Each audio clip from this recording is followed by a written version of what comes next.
crossed each other at a number of points, intersected at a number of points. I'm a huge admirer of Terence's. I do talk about him in my book, Supernatural. I think he was an extraordinary human being, a real gift from the universe to this planet, a great teacher, a great communicator, a fearless free thinker, who truly set out to explore the limits and the potential and the possibility of this mysterious thing that we call our consciousness, which science does not understand. And for the most part, Graham, what is Dr. Strassman doing? Well, Rick Strassman is a psychiatrist at the University of New Mexico. He's a personal friend of mine.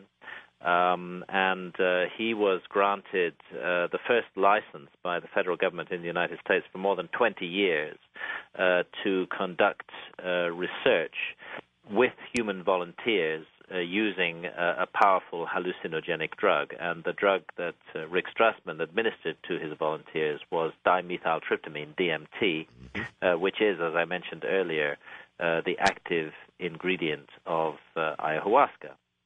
And Rick worked with his volunteers over a period of nearly a decade during the 1990s, giving them dimethyltryptamine by injection.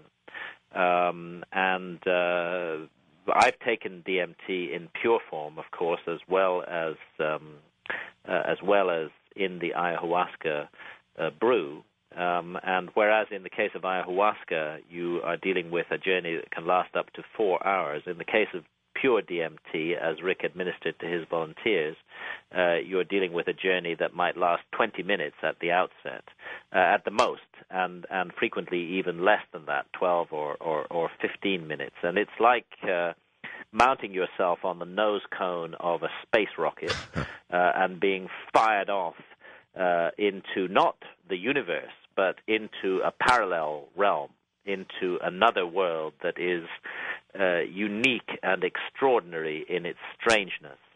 You mentioned time. Is there on the part of the experiencer, is there a sense of time? Does one know that he's been on a 12 to 20-minute trip versus 4 hours?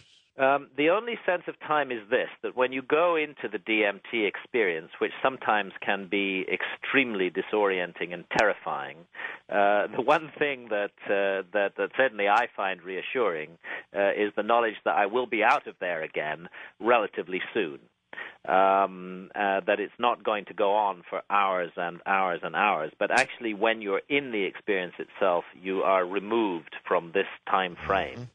Removed from it completely. Interestingly enough, the Mexican shaman Maria Sabina, back in the 50s, who used to work with psilocybin mushrooms, called these realms that you go into the world where everything is known. And in this world where everything is known, you're outside the frame of material time.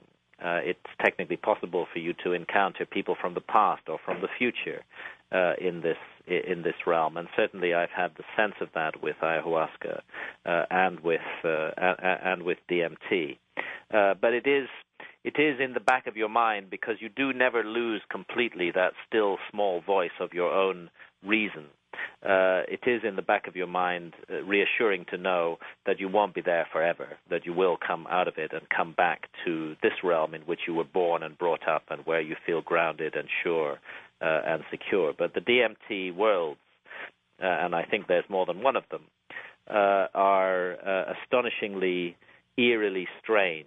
There's something oddly technological about them. When I took DMT, and this accords very much with the experiences reported by Rick Strassman's volunteers and, of course, by Terence, I found myself in a strangely technological world, a room with no clear walls, and yet a sense of glass or crystal planes surrounding the room. A room in which small, intelligent beings moved around at high speed.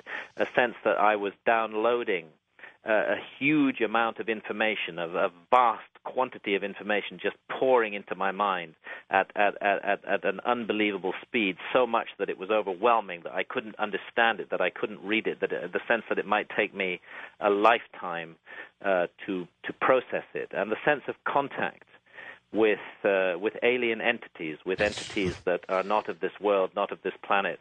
I was just about to say that. It's sounding an awful lot like that. Yeah, a real sense of contact with beings that are not of this world, and the sense of an information transfer and information flow. And this was one of the curious discoveries. I use the word alien quite deliberately. This was one of the curious discoveries that Rick Strassman made during his research, that very large numbers of his volunteers, although we know that they were not physically abducted, because they were, in fact, lying in front of Dr. Strassman on a hospital bed in the University of New Mexico. Very large numbers of them reported experiences that were virtually identical with the alien abduction experience that has been reported so extensively over the last few decades. To cut a long story short, Rick is suggesting that people who have the alien abduction experience, and I just need to preface this by saying that, by the way, all of us have DMT in our own bodies. DMT is produced naturally in the human body. It's produced in the pineal gland. And Rick was suggesting that those who've had the alien abduction experience are people who spontaneously overproduce DMT and put themselves into an intensely altered state of consciousness, which then allows them access to these other realms and beings. Rick is very clear to stress that he is not saying that the experience is caused by or manufactured by or produced by the drug, but rather that the drug allows the experience into the mind, allows us access to the experience, makes the experience possible. And he's suggesting, he actually calls DMT the spirit molecule, that it gives us access to spirit realms. He believes that it plays a part not only in alien abduction experiences, but also in near-death experiences, that it gives us access to the world beyond.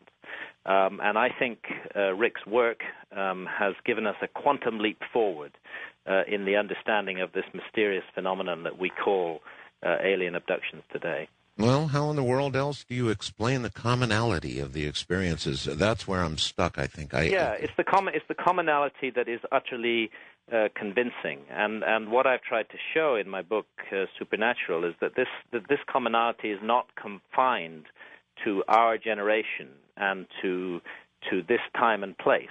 It's not simply a commonality that people who've never compared notes from America or Britain or Australia or the Amazon share, but also a commonality that is shared across huge periods of history, and that people have been having these experiences going back tens of thousands of years, and that in fact they even documented these experiences on the walls of the painted caves in Upper Paleolithic Europe more than 30,000 years ago, in the rock shelters of South Africa and of Australia.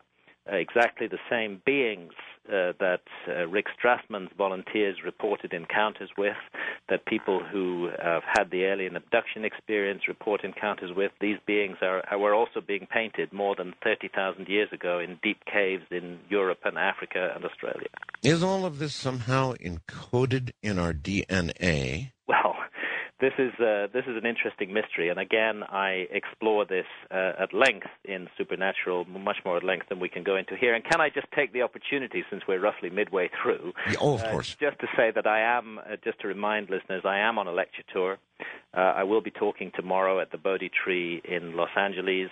I'm traveling all over the United States. The details of the tour are on my website, which is www.grahamhancock.com. Go to the talks, workshops, and events page, and every event that I'm doing and the location is listed there. And, of course, there's much more details about my book, Supernatural, there as well. Well, we're glad to have you here in the country, and I imagine you're going to do very well on the tour.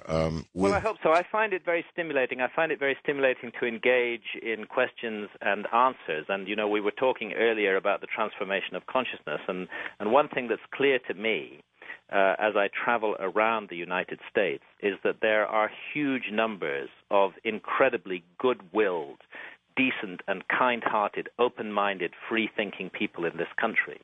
And this ultimately, I believe, will be the